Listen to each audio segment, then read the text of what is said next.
Hello अस्सलाम वालेकुम everyone, welcome back to another market update video. काफ़ी टाइम बाद ये वीडियो रिकॉर्ड कर रहा हूँ। पिछले 2-3 दिन से सोच रहा था कि करते हैं। चलो खैर, आज टाइम मिल गया है। अभी ज़रा देर के बगैर शुरू करता हूँ। सबसे पहले तो we are so fucking back above $60,000। जितने लोगों ने सिक्स लास्ट टाइम 60,000 से ऊपर बाय किया था, वो अब ज़रा इ- निकल के आ रहे हैं जंगलों के अंदर से कि भाई ये देखो, मैंने बाय किया था, अब मैं ज़िंदा हो गया हूँ। फाइनली उनकी जान में जान आ रही है। तो क्या हो सकता है आगे, क्या हो सकता है आगे आने वाले कुछ वीक्स के अंदर, और क्या हम बुलरन के अंदर हैं या बुलरन अभी आना है, ये सारे सवालों के जवाब मैं इस वीडियो के अंदर अगले कुछ मिनट्स के अंदर देने वाला हूँ। तो एंड तक देख लेना। शुरू करता हूँ कि बुलिश है बिटकॉइन, इस लेवल से बताता आ रहा हूँ। सही है, यहाँ से बाइंग होती आ रही है। यहाँ पे इवेंचुअली मैंने एक शॉर्ट की अटेम्प्ट की थी, बट मुझे लो टाइम फ्रेम पर ट्रिगर मिला ही नहीं एग्जीक्यूट करने के लिए उस अटेम्प्ट को। तो नहीं शॉर्ट किया, बट हाँ, जो आइडिया था मेरा वो इनवैलिड हुआ, और मैंने क्विकली बाय फ्लिप की, बुलिश सेटअप ढूंढे, और प्रिंट होते जा रहे हैं, पैसे होते जा रहे हैं प्रिंट। डिस्कॉर्ड पे जो है उनको पता होगा कि कितने पीएनएल्स आते हैं, कितने बड़े बड़े पीएनएल्स आते हैं। ठीक है जी। तो बात करते हैं बिटकॉइन की कि अब आगे हो क्या सकता है जी। तो हम इस वक्त जहाँ पे प्राइस इस वक्त ट्रेड कर रही है, वो एक हाई टाइम फ्रेम का बहुत एक की लेवल एरिया है। रेजिस्टेंस है, मंथली पाइवट है, एक बहुत एक की लेवल एरिया है, यहाँ पे इस वक्त प्राइस ट्रेड कर रही है। साथ ये जो मैंने एक लाइन लगाई हुई है, ये हमारे पास हॉल्विंग की है। एक सेकेंड, यहाँ पे कर लेते हैं चलो उसको। वैसे 21 अप्रैल आई गेस बन रहा है, बट 22 से एक दिन से फ़र्क नहीं पड़ता। हॉल्विंग की लाइन है, इधर हॉल्विंग कंप्लीट हो जाएगी हमारे पास, एंड बताता हूँ आगे क्या होगा। तो बिटकॉइन को ना, अगर हॉल्विंग के बाद इसने अपना अप ट्रेंड कंटिन्यू करना है ना, हॉल्विंग के बाद आप चाहते हो कि ये ऐसे ऐसे ऐसे ऐसे करके निकल जाए ना ऊपर, या तो ऐसे करके पैराबॉलिक निकले, तो हॉल्विंग से पहले जिस अगर अभी इस तरह का सीन चल रहा है ना, तो एक डिप देना पड़ेगा। सही है, एक डिप, इसको 10-15% की रिट्रेसमेंट चाहिए इस वक्त, कम अज़ कम 15% तो चलेगा। हम कुछ इस तरह एक्सपेक्ट कर सकते हैं कि अभी प्राइस ऊपर जा रही है, एकदम एक डिप ले, कंसोलिडेट बाय बैक। सही है, कंसोलिडेट करे, बाय बैक मिले, बस निकल जाए। क्योंकि प्राइस ऊपर से ऊपर नहीं जाती, ऊपर जाती है और एक डिसेंट रिट्रेसमेंट होती है, हमारे पास डिमांड के अंदर वापस आती है, सप्लाई एंड डिमांड का प्रॉपर कॉन्सेप्ट प्ले आउट होता है। मैं अगर 4 आवर पे भी आपको जाकर दिखाऊं तो मैं दिखा सकूंगा शायद कि किस तरह से सारी चीज़ें प्ले आउट होती हैं। ये देखो, यहाँ पे फेयर वैल्यू गैप था, इसको यहाँ पे डिमांड इतनी मिल रही थी कि यहाँ पे इसने इस लो को होल्ड किया रखा, एंड यहाँ से पुश ऊपर की साइड पे दिया। यहाँ पे अगर आप देखो तो इस एरिया के अंदर हमारे पास डिमांड थी, ऑर्डर ब्लॉक था, यहाँ से इसने पुश दिया। इधर सेम केस था, इस वाले ब्रेकर के एरिया के अंदर इसको डिमांड मिली। ठीक है, इसको यहाँ पे हमारे पास डिमांड थी, तो यहाँ से प्राइस ने पुश दिया ऊपर की साइड पे। तो ये कॉन्सेप्ट चलते हैं, सप्लाई एंड डिमांड के कॉन्सेप्ट से मार्केट बड़ा ज़्यादा रिलाई करती है। और अगर मैं देखूँ हाई टाइम फ्रेम के हिसाब से, तो मेरा जहाँ तक एक गेस है, एग्जैक्टली कोई प्रेडिक्ट नहीं कर सकता। हम क्या करते हैं, हम डाटा को देख के, चार्ट्स को देख के, हर एक चीज़ को हर एक पर्सपेक्टिव को देख के एक एजुकेटेड गेस देते हैं। ठीक है, एक एजुकेटेड गेस देते हैं, और मेरा एजुकेटेड गेस ये है कि बेशक बिटकॉइन, मुझे नहीं पता कि यहाँ से रिट्रेस करेगा एंड देन कंटिन्यू करेगा ऊपर की साइड पे जाना, मुझे नहीं पता। बेशक बिटकॉइन यहाँ पे चला जाए, इस हाई को स्वीप कर दे, ऑल टाइम हाई मार दे, या बेशक बिटकॉइन यहाँ पे ही रेंज बिल्ड करे और थोड़ा सा रिट्रेस मार दे। सही है, रिट्रेस मार दे and then rebound rebound rebound, और बस रॉकेट हो जाए फिर $1 लाख से ऊपर। ये तो होना ही होना है, बहुत चांसेस हैं इस चीज़ के। नो, नो, दूसरी दूसरी टाइप वाला कोई सीन नहीं है इस मामले में। ठीक है, तो मुझे फ़र्क नहीं पड़ता यहाँ से बिटकॉइन से 69,000 से ऊपर चला जाए, एंड देन हल्का सा रिट्रेस करे। हल्के से मुराद 15-20% आप आराम से एक्सपेक्ट करो। 15-20% कितना बनता है, एक सेकंड देखता हूँ। 15-20% अगर ऑल टाइम हाई तक चले जाता है, 70 की ये चले जाता है, 15-20%, 20% उसका बनेगा यहाँ पे 54-55 थाउजेंड डॉलर्स। और अगर यहाँ से ही ये रिट्रेस करने की कोशिश करता है तो ये अराउंड बन रहा है 50K के अराउंड आपका बनेगा ये। सही है, 50,000 के अराउंड आराम से ये बन रहा है 20-21% का रिट्रेसमेंट। ये रिट्रेसमेंट्स बड़ी ज़रूरी होती हैं मार्केट को डिमांड के अंदर पुश करने के बाद। ये इस मार्केट का एक एक और नेक्स्ट लेग अप मिलता है हमें देखने को।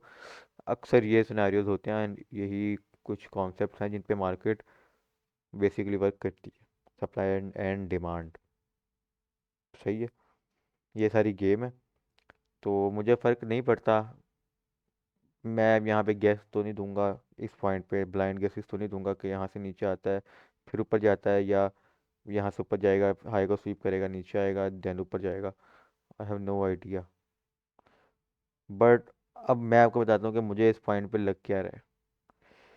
मंथली का जिस तरह का ये जो जोन मैंने मार्क किया हुआ है, high time frame, weekly, monthly, जिसका भी आप कंसीडर करो, ये जो एक लेवल है इस लेवल से जिस तरह की इसको रेजिस्टेंस मिलनी चाहिए थी, मेरा ख्याल है वैसे नहीं मिल रही इस वक्त। अगर हम लो टाइम फ्रेम पे भी देखें ना तो ये बड़े प्यार से उसके ऊपर आके कंसोलिडेट कर रहा है, होल्ड कर रहा है। इवन कि ये जो मैंने जोन एक मार्क किया हुआ है, ये वीकली का फेयर वैल्यू गैप है, इसके ऊपर भी आके ये कंसोलिडेट कर रहा है। तो जहाँ तक इस वक्त लग रहा है ना मुझे, ये ऑल टाइम हाई दे देगा एंड वहाँ से बड़ा एक अग्रेसिव रिएक्शन मिलेगा हमें। सही है, एग्रेसिव रिएक्शन मिलेगा। जैसे अभी ये इसने एक मंथली के एरिया को मार्क किया था, फंडिंग हमारे पास बहुत क्रेजी थी एंड बिटकॉइन पे हमें 8% का फ्लश देखने को मिला है सिर्फ एक 1 आवर की कैंडल के अंदर। इस कैंडल के अंदर ऑल्ट कॉइन्स की मार्केट हिल के रह गई थी, इथीरियम भी 9% के अराउंड गिरा था एंड देन वापस ऊपर आ ही गया डेफिनेटली, क्योंकि order block, demand, order flow जो भी चल रहा होता है, बायबैक मिला, ऊपर आके पुश दे दिया उसने। ठीक है, इधर नीचे वाली वीक फील हुई, इधर बाद में ऊपर वाली वीक फील हुई। तो ओवरऑल ये जो मेरा आइडिया ना, ये मैं बता रहा हूँ कि मुझे भी कोई ख़ास वीकनेस नज़र नहीं आ रही। इस लेवल से जिस तरह का इसको रिएक्ट करना चाहिए था नीचे आने के लिए, ये उस तरह का रिएक्ट नहीं कर रहा। मुझे ये लगता है कि ये कंसोलिडेट करेगा और ये ऑल टाइम हाई इस वीक अगले वीक में दे देगा, बट रिएक्शन बड़ा गंदा मिलेगा हमें अगर ऑल टाइम हाई ये दे देता है। ये मेरा आइडिया ये भी। ये है हमारे पास ऑल टाइम हाई। कितने दिन है हमारे पास इस वक्त हॉल्विंग तक के लिए? 50-55 दिन आप कह दो, इक्वल के 55 भी नहीं रह गए अब तो। 50 दिन आप लेट से कह दो कि 50 दिन है हमारे पास। तो आप इस तरह का एक्सपेक्ट करो कि कुछ टाइम यहाँ पे रेंज बिल्ड होती है, हमें मिलती है range expansion, all time high दे दिए, यहाँ से मिलेगा हमें quick reaction. Within few days आप प्राइस को अराउंड इधर तक आता हुआ देखोगे। इतना तो आएगा ही आएगा, या तो आप कम से कम इतना ज़्यादा लगा ही लो कि 50,000 आ जाएगा। ठीक है, इतना आप ज़रूर प्राइस से एक्सपेक्ट करो कि प्राइस इतना ज़रूर आ सकती है। ठीक है, अभी क्या चल रहा है लो टाइम फ्रेम पे? अभी ये चल रहा है कि we are in a range, ये रेंज लो है, ये रेंज हाई है। ये जो विक थी, विक फिल हुई है, ऊपर की साइड की भी विक फिल हुई है, प्राइस बस कंसोलिडेट ही कर रही है। But overall my idea is कि ये एक बुलिश रेंज साबित हो सकती है, बुलिश कंसोलिडेशन साबित हो सकती है एंड यहाँ से इवेंचुअली हमें एक पुश देखने को मिल सकता है। सही है, तो ये मेरा एक आइडिया, ये मेरा एक गेस है। अच्छा जी, तो चार्ट पे मैंने एक चीज़ इस वक्त पेस्ट की है, एक इमेज पेस्ट की है जो कि लिक्विडिटी हीट मैप है। ये आपको बड़े अच्छे तरीके के साथ लिक्विडिटी बताता है कि किस लेवल्स के ऊपर नीचे, लो हाईज के ऊपर और लो के नीचे हमारे पास लिक्विडिटी प्रेजेंट है और कितनी अमाउंट में है। ठीक है, तो इस पे जो हमें इस वक्त नज़र आ रहा है वो यही प्राइस पॉइंट है, 50,000 वाला एक प्राइस पॉइंट है। ये लो है, इसके नीचे इस वक्त more than 9 to 10 billion dollars worth of liquidity मौजूद है एक अच्छी खासी अमाउंट होती है ये लिक्विडिटी की। एंड मैं समझता हूँ कि अगर इवन प्राइस यहाँ से ऑल टाइम हाई भी मारती है, ऑल टाइम हाई से 50,000 तक गिरती भी है ना प्राइस, सही है, अगर प्राइस गिरती भी है तो एक बहुत बहुत अच्छी बाइंग अपॉर्चुनिटी होगी उस एरिया के अंदर। ठीक, सही है। अच्छा, ज़रूरी नहीं है कि प्राइस 50,000 तक गिरे, ये मैं बिल्कुल भी नहीं कह रहा, लेकिन हम, हाँ, उससे थोड़ा सा ऊपर भी हो सकती है, अराउंड 55 तक भी आ सकता है। अगर ऑल टाइम हाई मार देता है तो वापस 60 पे भी आ सकता है। वो डिपेंड करता है, खैर ज़रूरी नहीं है 50 तक गिरे। हम मैनुअली, मैं वैसे भी चीज़ों को देखता रहता हूँ कि कहाँ पे हमें बाइंग होती हुई नज़र आ रही है, कहाँ पे स्ट्रेंथ नज़र आ रही है, तो उसके हिसाब से हम बाद में प्लान करते हैं। बट इस पूरी डिस्कशन का एक मतलब ये है कि एक आप ज़रूर डिप एक्सपेक्ट करो हॉल्विंग से कुछ टाइम पहले। ये जो अगला 1-2 महीने का टाइम है ना, अब इसमें आप डिप एक्सपेक्ट करो। मैं जितने भी बड़े बड़े एनालिस्ट को जानता हूँ, ट्रेडर्स को जानता हूँ, सरप्राइजिंगली उनके मुंह से भी मैंने सेम बात सुनी है कि हॉल्विंग से पहले वो भी एक डिप एक्सपेक्ट कर रहे हैं, because the market is pretty much in the over sold, over bought area. सही है, काफ़ी ज़्यादा ओवर बॉट है इस वक्त, और हमें एक डिसेंट रिट्रेसमेंट चाहिए प्राइस को इतना, और जिसकी वजह से मोमेंटम मिल सके कि वो अगले आने वाले कुछ महीनों के अंदर 100K क्रॉस करे, स्काई रॉकेट होते हुए। सही है। तो इसके हिसाब से ये गैस है, सिर्फ एजुकेटेड गैस है, कि 50K एक रीज़नेबल एरिया है जहाँ तक हमारे पास रीटेस्टिंग हो सकती है, एक अच्छा सपोर्ट एरिया, एक अच्छा डिमांड एरिया, लिक्विडेशन वहाँ पे एक अच्छी अमाउंट में मौजूद हैं। ये बेसिकली ये एरिया चार्ट पे तो हमें दूर नज़र आ रहा है, बट आई गेस इतना दूर नहीं है।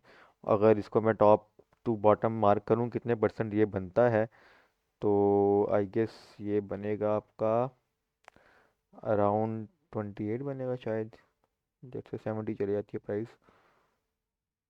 यप, ये 27-28% का आपका एक मूव बनेगा, और ये मेरे ख्याल से बड़ा एक प्यारा है, बहुत ही एक हेल्दी किस्म का रिटेस्ट होगा अगर ये होता है तो।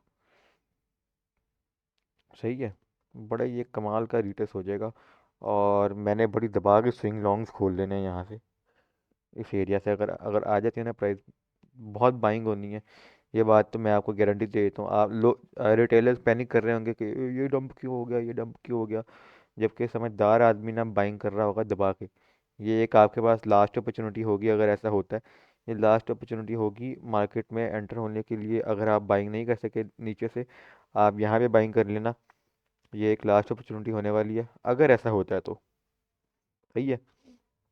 तो बस मोरल ऑफ द डिस्कशन कि ज़रूर एक टिप माइंड में रखो, इतना ज़्यादा बुलिश होने की ज़रूरत नहीं है, चार्ट्स को देखते रहो, अच्छे चार्ट्स को ट्रेड करो, क्वालिटी सेटअप्स को ट्रेड करो, स्विंग्स करो। ये स्विंग्स का टाइम है, स्कैल्प्स का टाइम नहीं है। स्विंग्स करो, बड़े बड़े गेंस मारो, और तसल्ली के साथ करो। इथीरियम को देख लेते हैं, इथीरियम क्या कर रहा है इस वक्त। इथीरियम काफ़ी बुलिश है, और इसकी जो ये एक रेंज इस वक्त चल रही है वो ये भी काफ़ी बुलिश है। हाई टाइम फ्रेम पे सबसे पहले चले जाता हूँ मैं। हाई टाइम फ्रेम का इसका एक की एरिया $3,580 का। अभी ज़रा मेरा ट्रेडिंग भी उंगली ना करे तो मैं दिखाता हूँ आपको, उसको बीमारी हो जाती है ट्रेडिंग को अक्सर। हम्म, अच्छा, तो $3,580 तक का इसका एक की लेवल है। बट करंट जो ये रेंज हमें नज़र आ रही है, ये हाई इसने ब्रेक किया है, नीचे मूव दिया। यहाँ पे एक डिमांड है जहाँ ये इस वीक में इसने उस डिमांड को टैप किया एंड देन वापस ऊपर, और यहाँ पे ये लोकल स्ट्रक्चर ब्रेक हुआ है हमारे पास। सही है, लोकल स्ट्रक्चर ब्रेक हुआ है, एंड ये एक ब्रेकर आपका बना हुआ है जिसके अंदर प्राइस इस वक्त ट्रेड कर रही है, उसको बड़े प्यारे तरीके के साथ होल्ड कर रही है प्राइस। सही है, तो ज़रूर इसको आप माइंड में रखो कि इथेरियम बीटीसी भी हमारे पास काफ़ी बुलिश है, और हम ऊपर इस वक्त जा सकते हैं मज़ीद। ये है 3580 का की एरिया, और looking at the current situation मैं गेस कर रहा हूँ कि ये एरिया हमारे पास ब्रेक हो जाएगा। जो बुल रन होते हैं ना, बुल मार्केट्स होती हैं, उसमें रेजिस्टेंस वीक और सपोर्ट स्ट्रांग होती है, बेशक वो कोई भी हो। सही है, बुल रन्स में रेजिस्टेंस वीक और सपोर्ट स्ट्रांग होती है। ये आप माइंड में रख के चलो। बुलियंस के अंदर ये कितना प्यारा निकला है इथेरियम यहाँ पे। 2100 से लेके ये सीधा जाया जा रहा है इस वक्त।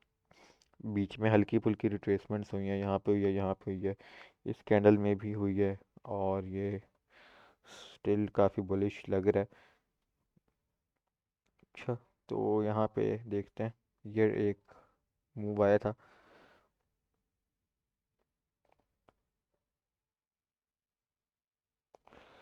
ये जो स्वीप मिला, लो डिफेंड किया इसने प्रॉपरली।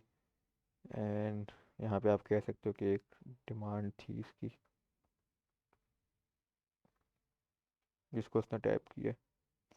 और quick reaction, and this is the breaker which I was talking about. सही है। तो काफ़ी अच्छा लग रहा है इसका मुझे स्ट्रक्चर ओवरऑल। यहाँ पे ये हाई इसने ब्रेक किया, क्रूजिंग ऊपर दे के वापस नीचे इस वक्त आया है, डिमांड को टैप किए, अब ऊपर आके कंसोलिडेट कर रहा है।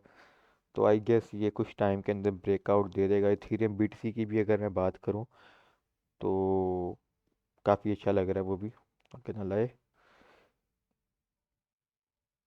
वीकली पे इसने बॉटमिंग स्ट्रक्चर बनाया है, मार्केट स्ट्रक्चर शिफ्ट हुआ है, ये लो स्वीप किया, मार्केट स्ट्रक्चर शिफ्ट वापस आया ऑर्डर ब्लॉक के अंदर, बिग कैंडल ऊपर।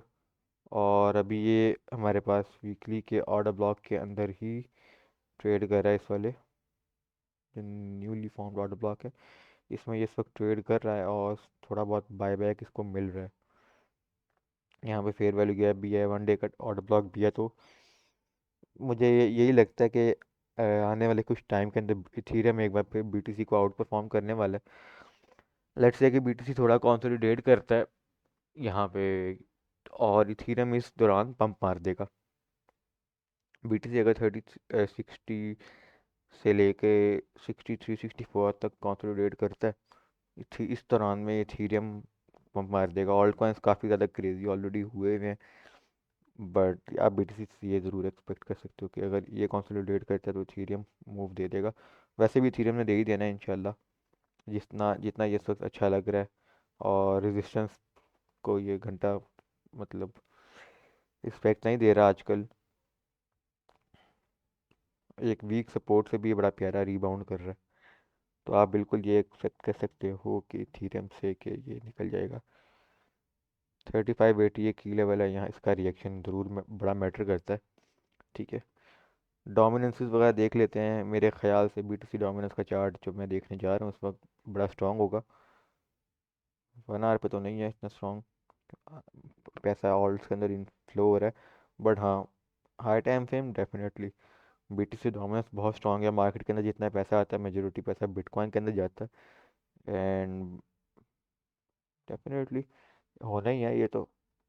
बट यहाँ पे पिछले कुछ दिनों से हम देख रहे हैं कि बीटीसी वहाँ का वहाँ ही है, जबकि इसकी डोमिनेंस गिर रही है और पैसा एक बड़े प्यारे तरीके के साथ ऑल्ट्स के अंदर फ्लो कर रहा है, जो कि ऑल्ट्स के लिए एक बुलिश साइन है। अगर मैं ऑल्ट्स की डोमिनेंस खोलूँगा, जस्ट डोमिनेंस, तो इसमें आपको नज़र आ रहा होगा क्लियर किस्म का कि ये किस तरह से पंप कर रही है और किस तरह से आखिरी 3 दिनों से पैसा जो है मार्केट का वो ऑल्ट्स के अंदर फ्लो कर रहा है। सही है, तो बुलिश है और डेफिनेटली ऑल्ट्स के लिए। ऑल्ट्स नए ऑल टाइम हाई दे रहे हैं अपने पेपे की, अगर हम बात करें क्रेजी जा रहा है इस वक्त।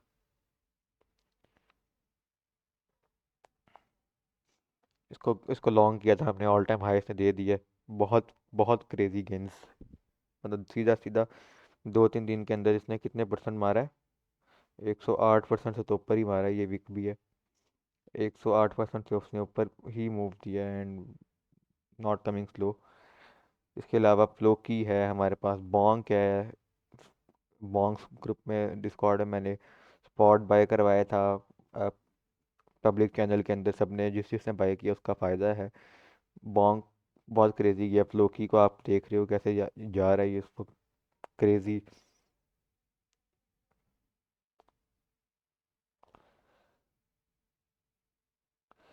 ये गया बॉन्क, कितने परसेंट आज चला गया, उफ, उफ, 156% यहाँ पे बाय करवाया था।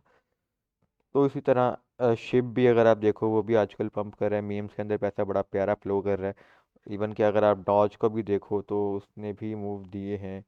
बाकी मीम कॉइन्स जितने भी हैं उनके अंदर इस वक्त इनफ्लो हो रहा है अच्छा खासा। ठीक है। तो ये कुछ सीन हैं इस वक्त जो आप मार्केट में मॉनिटर करने चाहिए आपको। और मीम्स कॉइन्स को आप पकड़ के ट्रेड कर सकते हो। आजकल मीम्स कॉइन में बड़ा वॉल्यूम है। एआई नैरेटिव तो रहेगा बुलरन तक। ये पूरा बुलरन एआई नैरेटिव डोमिनेट करने वाला है, जो हम ऑलरेडी देख रहे हैं अभी तक। एआई के कॉइन्स बहुत ज़्यादा क्रेजी पंप कर रहे हैं, बहुत हाइप मिली हुई है। पता नहीं कितने एक्स मार चुके हैं ऑलरेडी। तो ये बातें मैं पहले भी बताता आया हूँ कि हर बुलरन में हमारे पास एक ये रहा है कि एक स्पेसिफिक नैरेटिव के कॉइन्स आउट परफॉर्म करते हैं। मेरे ख्याल से पिछली बार की अगर मैं बात करूँ तो गेमिंग और एनएफटीज के कॉइन थे। एक टाइम तक वेब 3 का भी एक ट्रेंड चला था। और इस बार का जो ट्रेंड है वो एआई का ट्रेंड है। बहुत पहले से मैं ये बातें करता आ रहा हूँ। एंड इवन कि मैंने खुद भी एआई के कॉइन्स बाई किए मैं लॉन्ग टर्म के लिए, एंड लोगों को भी मैंने बाइंग करवाई हुई है। बार बार यही कहता रहा हूँ। तो जिसने किया है वो फ़ायदे में ही जा रहा होगा डेफिनेटली। ठीक है भाई, तो ये सीन है। अगर किसी का कोई सवाल वगैरह होगा आप लोगों का तो आप ज़रूर कमेंट्स में मेरे से पूछ सकते हो, या बायो कह रहा हूँ, डिस्क्रिप्शन में लिंक है, वहाँ पे डिस्कॉर्ड ज्वाइन कर लो। वहाँ पे भी मैं क्वेश्चन एंड आंसर्स कर रहा आता हूँ अक्सर। और जितने भी मेरी पोस्ट हैं सारी वहाँ पे ही आ रही होती हैं। डिस्कॉर्ड भी ज्वाइन कर लो आप मेरे से, वहाँ पे कांटेक्ट कर सकते हो। ठीक है भाई, अपना ख्याल रखो। अल्लाह हाफिज़, बाय बाय।